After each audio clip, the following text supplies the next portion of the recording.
Hey guys, welcome to Hardcore. Today's topic is, tell me if you can tell what it is from these clues. Bitch better have my, I want it, I got it. I want it, I got it. And money, money, money.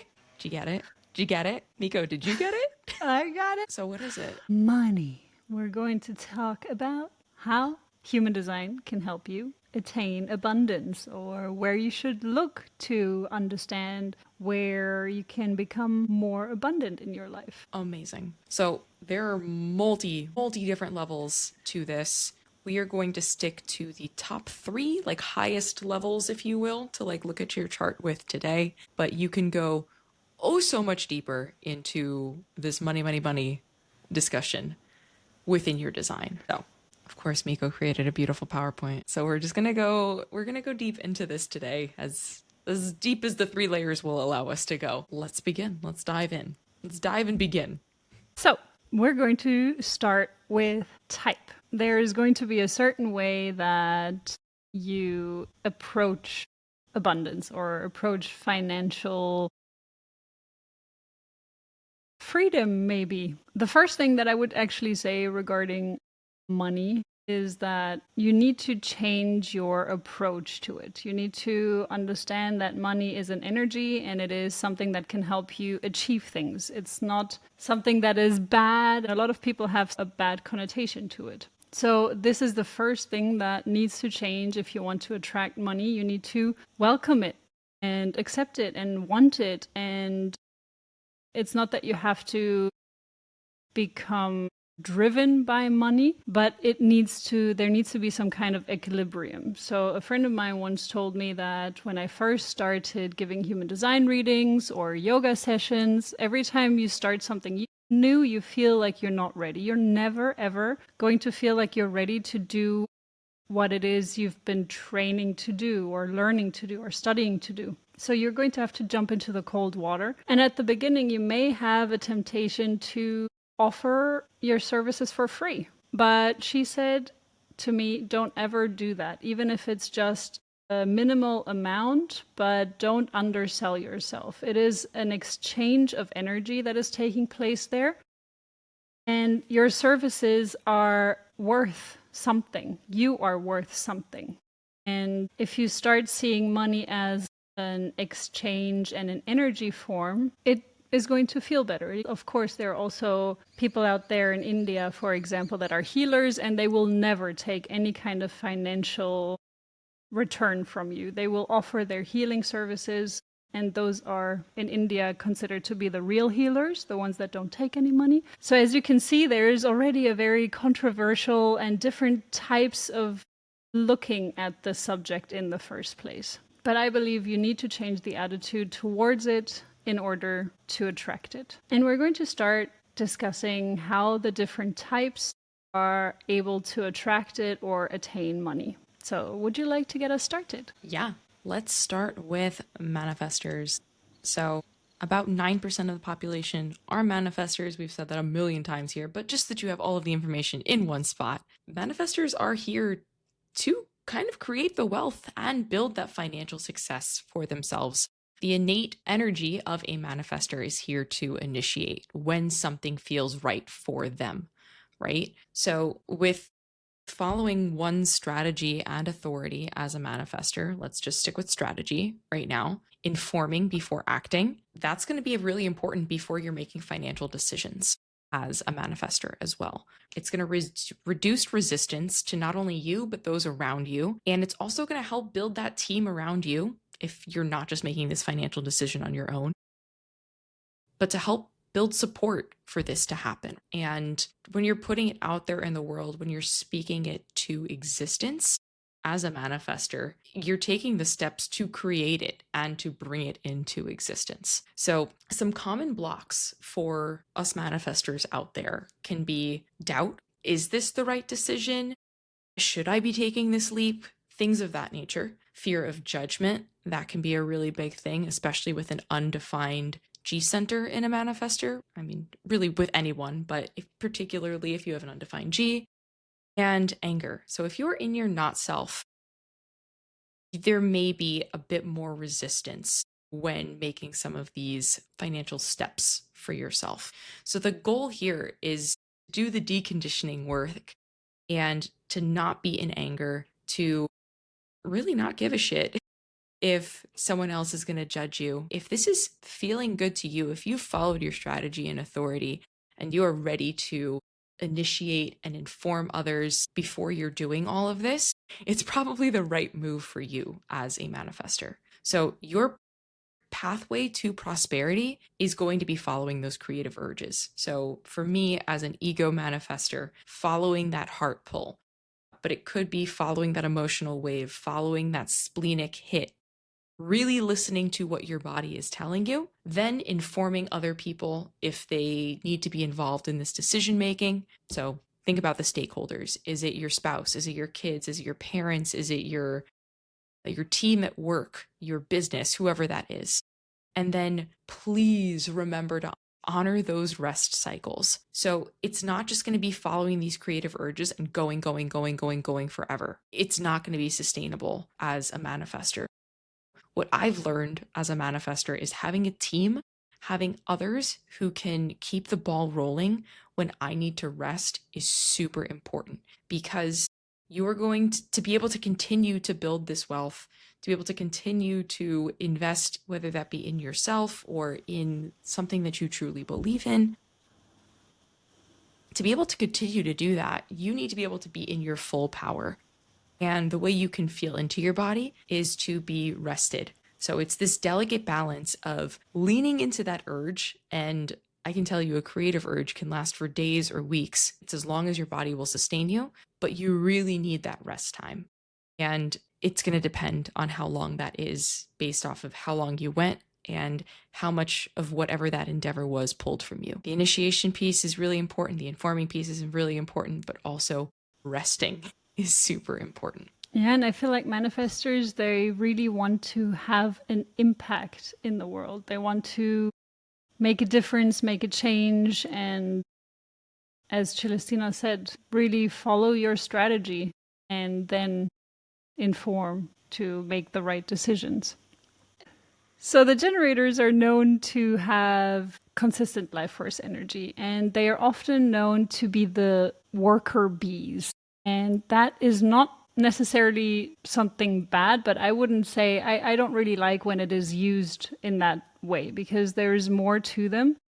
And the important thing for me is that they really have to follow their satisfaction. So follow that sacral response, of course. Use your inner authority, again, very, very important with everything we're going to be talking about, as always. But if your sacral is giving you a hell yes, this is the direction that you should be following regarding financial abundance, financial investments. So it really has to be a hell yes. If you are an emotional generator, wait for your emotional wave, sit with it, feel into it. Does it still feel good after you've slept over it? Don't make spontaneous decisions if you're an emotional generator. So common blocks that are happening with generators is that they believe that they need to hustle to be abundant. And that often creates frustrations, and that blocks their natural magnetism. So just be very mindful if you have the pressure inside of you which tells you I have to do this because XYZ. That is often not going to lead you to satisfaction. If you follow something that really lights you up, that makes you feel joyful and satisfied, then that is the direction to go, and that is how you're going to attract more wealth than in another way. Manifesting generators. I feel like MGs usually get squished between manifestors and generators, and I'm like, okay, cool, go out there and figure it out. But in this instance, that is so not the case. As a manifesting generator, you are here to be multi-passionate in this world. And I guess contrarily to generators, you kind of are here to hustle, but in a way where you have multiple streams of income that you're actively working with different financial approaches potentially to each of them. So you want to keep your hand in all the different pots at the same time. And in this instance, you're kind of designed to take steps with efficiency, to skip steps, and to be able to create wealth through these diverse interests that you have. The other really cool thing with manifesting generators is that you have this ability to be able to pivot between different ideas, different concepts, different exciting endeavors probably throughout the day, honestly, if not throughout the week. So you can really pop around, and though it may seem externally that you have like scattered energy, you really are doing the right thing by having a multi-passionate approach to a couple of different things. You can become impatient because it may not be this linear process of getting where you're going. There may be plateaus, and there probably will be plateaus where you see success and then it kind of trails off, success and then kind of trails off.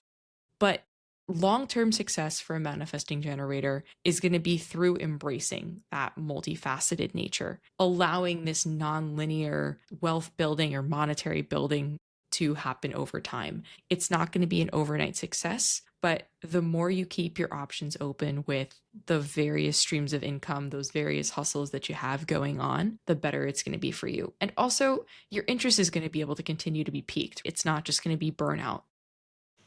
Projectors. So now we're talking about a type, as you know, if you've been watching us for a while, that is here to guide others. And that may seem very frustrating for projectors out there.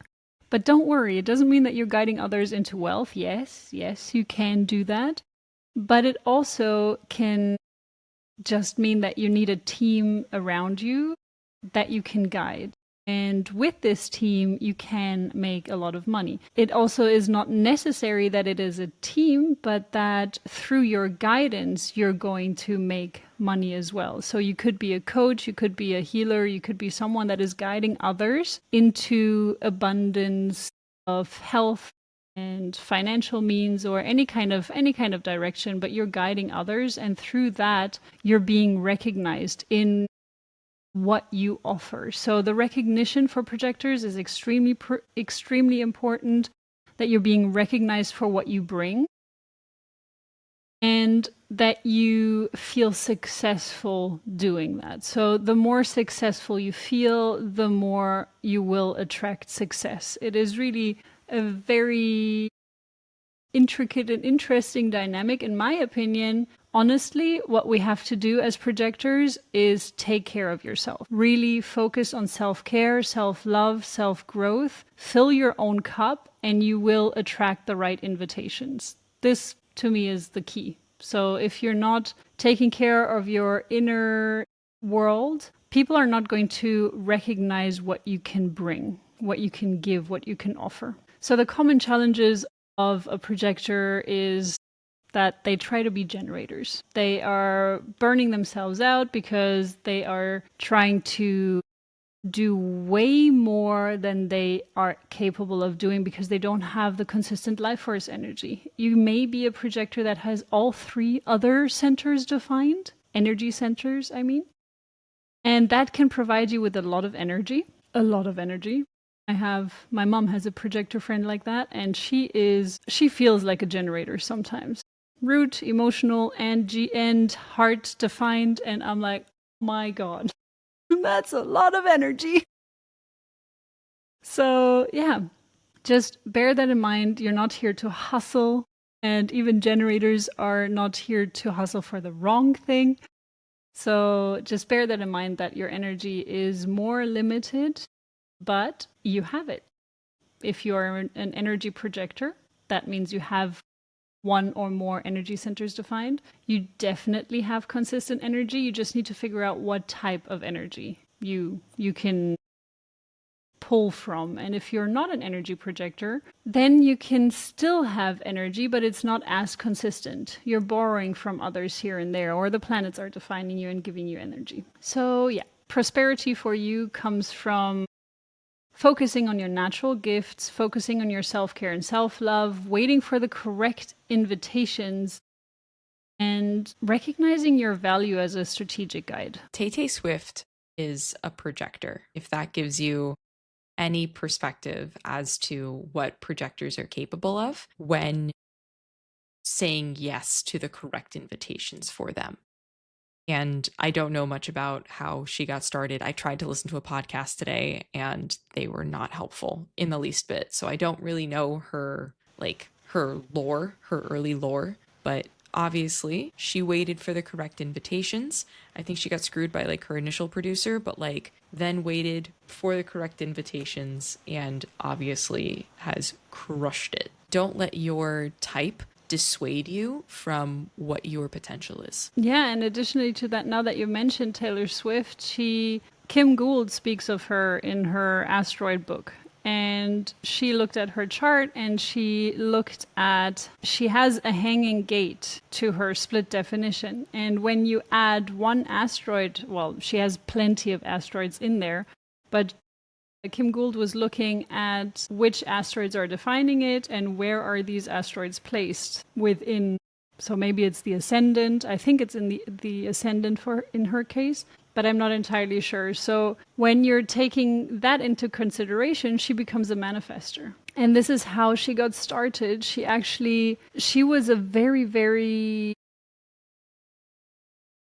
manifestor like projector. She was acting a lot like a manifestor, initiating things. So that's why I also love to include asteroids, because some people don't resonate with their human design type. They don't understand how it's supposed to be working. And sometimes there are instances where using a different type of approach could work, but your chart really, with the asteroids, they have to be placed in a very, very prominent position. It is not just a side thing that it's not any asteroid within a hanging gate or channel that a hanging gate that would then create the channel that this would work for you. But when Kim Gould was looking at Taylor Swift's chart, she was noticing that, and apparently this is how she got started, that she really initiated and went up to someone to have her first single produced or her first album, something along those lines.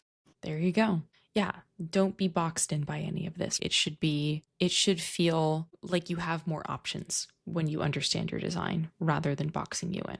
So, last but not least, the reflectors. So, it's really interesting because I worked with a reflector for over a year, and it's really cool to be able to see the reflector and then also when we're discussing this, think about those nuances that I saw. So if you have a reflector in your life, think about them when you're thinking about this. If you know one and have one. Anyway, reflectors, as the name suggests, are the mirror to their environment as well as the wealth that can come from their environment. The key for any reflector is to be patient and wait that full 28-day lunar cycle before making any financial decisions. They're also going to be extremely sensitive to the collective money consciousness, as well as they'll also be thriving in prosperous environments. The physical environment that they're in or the people that they're around, that is going to determine, unfortunately, potentially, like what their potential is. So if you, as a reflector, can put yourself in an environment where you feel seen, you feel heard, there's surprise, there's delight, and you're surrounded by others who are in that same mindset, that's going to be really helpful for you to kind of get to those next steps. However, the main challenge is going to be disappointment when in those wrong financial environments. But with success can come for reflectors when they are truly thinking about and truly leaning into that lunar cycle and choosing those environments that are more abundant for their financial timing and for their financial guidance. So, I guess quick example, the chef of the restaurant, like the head chef of the restaurant that I used to manage is looking to open up a restaurant here in Australia. He has two in Italy already, but wants to open one up here. And he told me this in like December, but it's the end of June and he's been sitting on it for a hot minute. He found property 2 months ago. But again, he's been sitting on it. So he is really like his environment at work is not a healthy one, but his environment for his financial decision making is definitely more of a healthy one. And I know he has financial advisors for that. So in this instance, right, like surrounding yourself with people who can help you make these really positive decisions, in addition to waiting out that full 28 days, is going to be really important for healthy decisions as a reflector. Now we're going to start talking about the centers. So there are several different centers that are going to help you understand, if you have them defined or undefined, how to make money. The undefined centers in your chart is actually often where you have money potential, but in a very different way than you may think. So what happens with undefined centers is that you attract people and clients and businesses that have these centers defined. So where you are undefined, that's often what you attract into your life, because this is what you're supposed to learn about. And this is, especially if it's a completely open center, this is a huge learning curve that you have. With undefined centers as well, I attract a lot of clients where I'm undefined. I also attract clients where I'm defined or the same type as me. But there are centers that are often undefined, and this is, or that are undefined in my chart and defined in the other person's chart. And this is often where they are struggling. So from a marketing perspective, lean into your undefined centers. Figure out what those mean to you. So what we're going to take a look at first, we're going to take a look at the head center. Let me make that color red. The head center here as well. Defined versus undefined. So the defined head center is about having inspirations from within. So if you have it undefined, on the other hand, you're going out there and you're getting inspired by the world around you. What can happen with the undefined center is that you take on the worries from others and you get distracted. With the defined center, what can happen when it's unhealthy is that you feel overwhelmed because you have so many thoughts in your head. That can also happen with an undefined center, the overwhelming thoughts of other people around you. With a defined center, when it's unhealthy, you have thoughts of often doubt. It depends which channel is going to be defined in your head center from the Ajna. But when you turn it into a money-making strategy or a marketing strategy, it is more about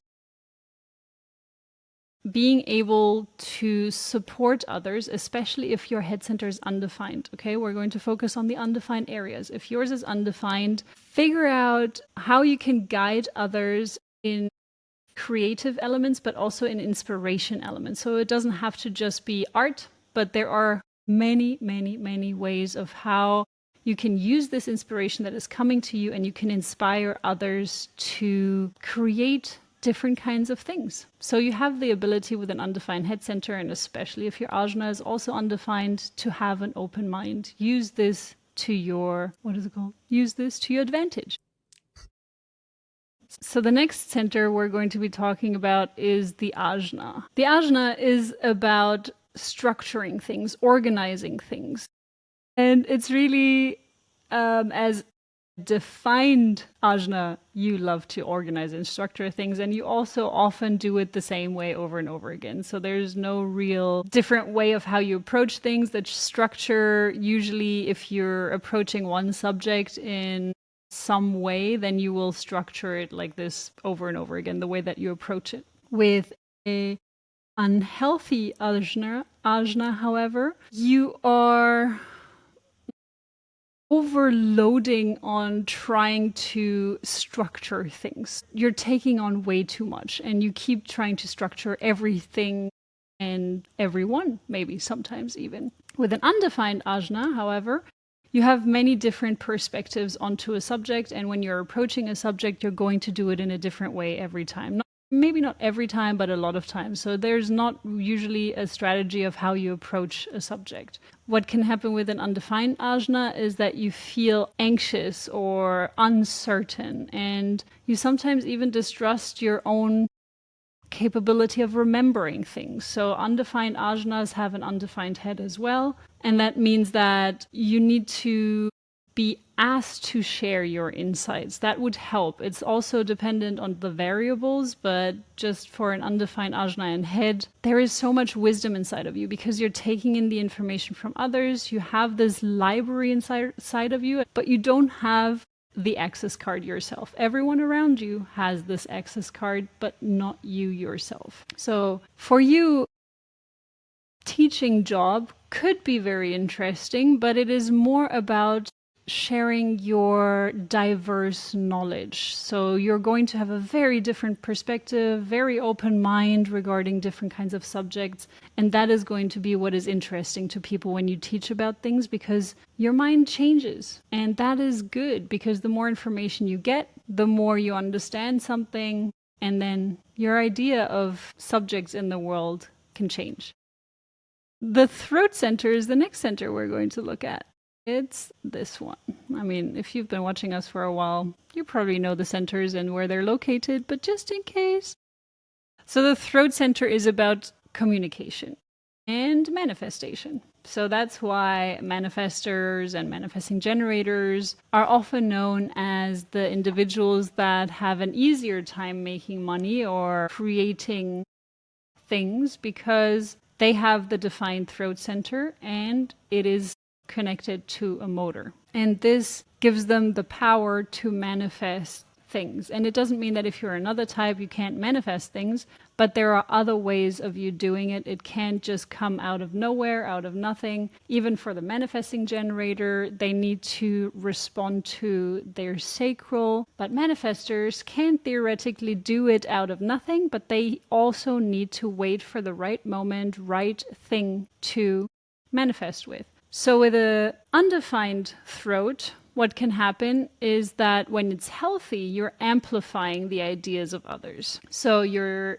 taking in information from others, you're able to speak in their voice and in their words, which is super helpful in certain situations, for example, as a coach, or as well as a public speaker. And with an undefined throat, however, make sure that you're doing it more spontaneously, because you're really good at spontaneous speaking a lot of times, not always. It depends on the rest of your chart, of course. With a defined throat, you often need more structure and more of an idea as to what it is you're going to say. Celestina is a bit different in this. She is able to wing it more easily than me, and we both have defined throats. So this is just, that's why we're always mentioning the rest of your chart always matters as well. When you feel like something doesn't resonate, have someone look at it, because there can be things that are interacting with the information that have a hierarchy than what we're sharing here. So with an undefined throat, you may feel unheard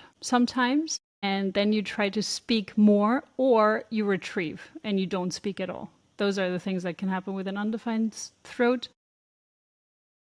And with a defined throat, you may have very impulsive actions for attention. So both of them can go into the oversharing aspect. But if you have an undefined throat, public speaking and teaching by channeling. So that's what I was saying regarding being more spontaneous in how you speak. Especially if you have an undefined head, undefined Ajna, and undefined throat, you have the ability to channel things, because it's so open on the top 3 centers that you could really have the potential to channel. With the G center, this is really about, well, love and direction. And if you have the G center that is undefined or open, make sure you're in the right environment, for sure. Make sure you're surrounding yourself with the right people. If you can, make sure that you're spending time with people that are already abundant. And when I talk about abundance, it doesn't have to just be money, but it can be whichever abundance you need and want in your life. Make sure that you try to engage with individuals, spend time in environments that feel abundant to you. If you have an undefined G center and you're unhealthy, then it can happen that you seek external identity. You're trying to be someone that you're not. You're trying to hold on to an identity that you're not, because you're a chameleon. You're here to change and shift, and that's your unique way of expressing yourself. With a defined G center, you have, depending on which gates are defined, but you have more of a sense of direction for yourself, more of a sense of identity for yourself, and step into that. Step into how you feel you want to identify. and express that. So, as a marketing strategy for an undefined G center, really figure out which environment fits with you and focus on that. Take in that environment, market yourself in the right environment, and you will probably attract clients who feel very safe and secure in who they are, are defined in their G center. Most likely you're going to attract people not that are interested in understanding, okay, what is my identity? Although you would be very good at guiding these individuals because you are able to take them in and you're able to reflect back to them who they are. So if they are individuals who feel lost and confused, this could be a great target audience for you because you are able to literally feel who they are. Alrighty, with the ego and or heart center or will center, so many names for it. If you have a defined ego center that is healthy, you'll find it maybe not easy, but you'll find that you keep commitments and you do so in a way that is sustainable for yourself rather than burnout. If you have an unhealthy defined ego, there's probably going to be a lot more edging towards the overworked burnout side of things, but doing more to validate your self-worth rather than necessarily doing it for others. There's going to be a bit more of an ego-driven promise. And there's a fine line between like ego and positive and ego is negative. Think of the ego as positive as keeping commitments because you're caring for the other person versus ego is negative, doing so to make yourself look good. There's kind of that dichotomy there. An undefined ego is going to work without pressure to prove, and they're going to work with these intrinsic self-worth values that they have. Rather than shoulding on themselves in this instance, it's going to be more of an ebb and flow that they got nothing to prove. They're going to do what they're going to do, you know? Whereas the unhealthy, undefined ego is going to seek that external validation. They're going to be like, wait, but I did this. Are you going to come at me? Like, just put me on this pedestal kind of thing. They're going to feel undervalued though, and they're going to undervalue that time and that energy because they're always seeking that validation. To prosper from this as an undefined ego, you're leaning into guiding other people's willpower, leaning into that monetary, that material wealth that comes with a defined ego, but doing so without burnout because the heart can only go so far. So it really is helping others find that balance and find that dichotomy. On to the sacral center. So a defined sacral has the sustainable go, go, go energy for fulfilling work. And again, if that sacral is lit up and it feels like a hell yeah, then that is what is for it. However, if you have a defined sacral that is unhealthy, you're probably ignoring your body's signals and you're going, potentially doing things that you dislike. And that is going to be just a whole nother can of worms, but that's not healthy for the long term. Hence the unhealthy expression of the sacral. All right, to the undefined sacral, the healthy expression of this, someone is going to honor their cycles. They're not always going to have this unlimited energy, and they're going to choose work that resonates with them rather than the go, go, go, the hustle culture. Because if you don't have that sustainable energy, if you don't have that continued life force energy, you're not going to have that go, go, go ability. On the other side of that, if you have an undefined sacral that is unhealthy, it's going to feel like chronic frustration because you're trying to force things that aren't coming, that aren't there. And that's going to be a misaligned opportunity for you, right? If you keep pushing for the thing that you think you want, but have you listened to your body for? Probably not. It's going to just lead into a wall every time. For the undefined sacral, you really have to find that true excitement and truly listening to what your body wants and choosing the work that resonates with you. That's where it's going to come from. So as an undefined sacral, it's going to be key to help guide the defined sacrals to find that excitement and lean into what is truly lighting them up. Onto the solar plexus. The healthy, defined solar plexus is going to wait out that emotional wave for clarity. Whether it takes an hour, a day, a week, a month, you're going to wait it out. Whereas an unhealthy, defined solar plexus is going to decide at emotional highs or emotional lows rather than waiting it out.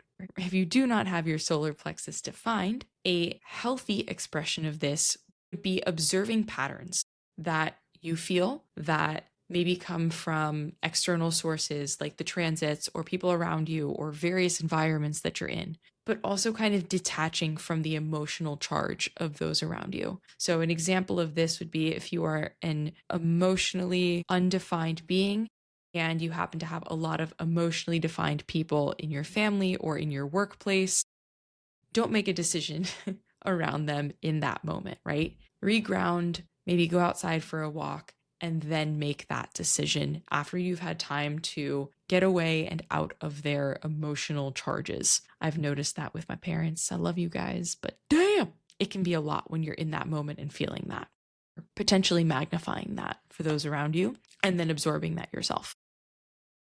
If you're in an unhealthy expression of this with an undefined solar plexus, rather than detaching from those emotions, you're going to be absorbing those emotions. And that's going to set an unclear boundary.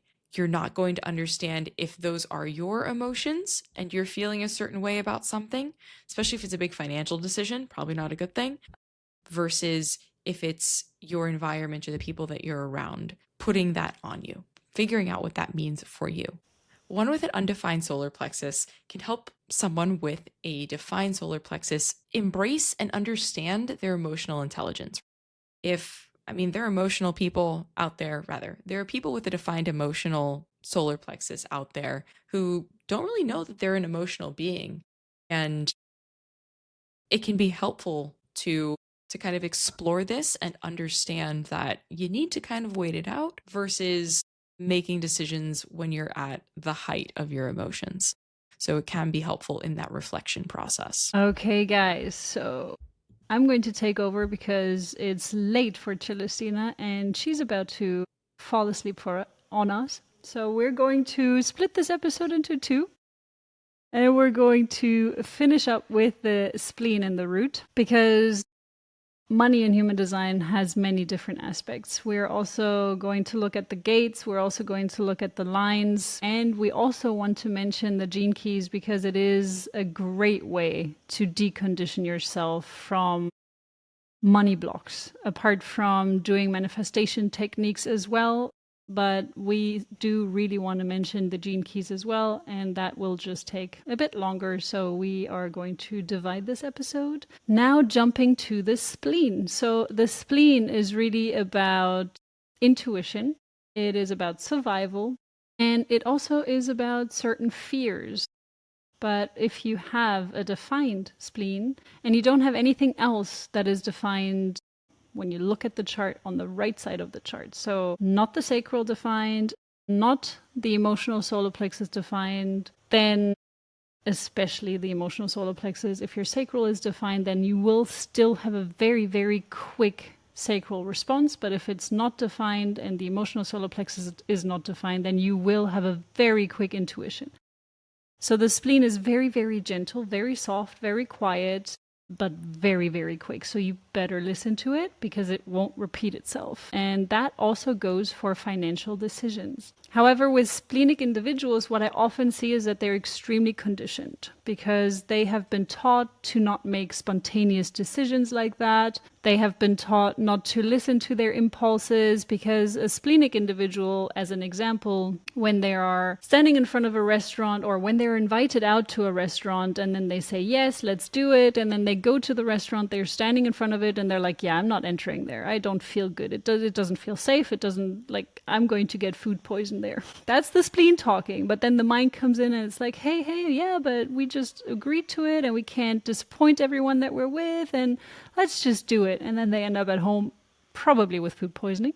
But it's just that the spleen is very intuitive and very quick. So make your financial decisions if you are aligned. That's a very big thing because you may have been ignoring your spleen for decades. And if you're then going to decide, okay, I'm going to make split-second decisions from now on, train first, okay, before you're going to spend millions or hundreds or thousands or I don't know how much on certain quick second spontaneous financial decisions. So the undefined spleen, on the other hand, can gain a lot of wisdom from understanding what the fears are about, understanding what health and safety and security is about. So lean into that. And when we're talking again about the marketing strategies, you're probably going to attract more defined spleens. So try to help them and support them in connecting back with their intuition, connecting back with understanding how to listen to their spleen more. It can also be health related. So your direction that you're going in may be health related because the spleen is very, very connected to the immune system. So look at what resonates with you regarding marketing or what you would want to focus on. But most likely you're going to be attracting defined spleens. As a defined root, you have this inner pressure. And I feel this so much with a lot of defined root people, especially if they're imbalanced, if they haven't attained their inner balance. These defined roots can feel so pressureful. And it also depends how they are connected. So if they're emotionally pressured, or if they're sacrally pressured, if they're spleenically pressured, or it depends how they're connected. But with a defined root, you're making this pressure come from within. And it may feel like your financial decisions are also connected to this inner pressure. So you feel insecure because your bank account is running low. And this can also happen very, very easily with an undefined root. But there the pressure comes from outside. So a lot of times with an undefined root, people will then point it out to you. They will be like, how are you going to make money? And what are you going to do? And all of this pressure from the outside. Whereas the defined root is going to create this pressure from within.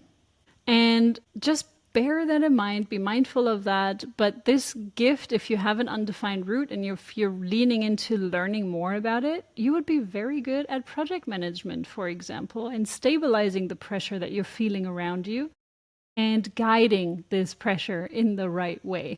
So yeah, these were all the centers and how you may be able to make money out of it. Stay tuned for the next part where we are going to cover the money line, for example, that everyone talks about in human design. We're going to look at line 3 as well, which has a lot to do with how and where you can make money in your chart. And as we said, we're going to take a look at gene keys, especially the Pearl sequence.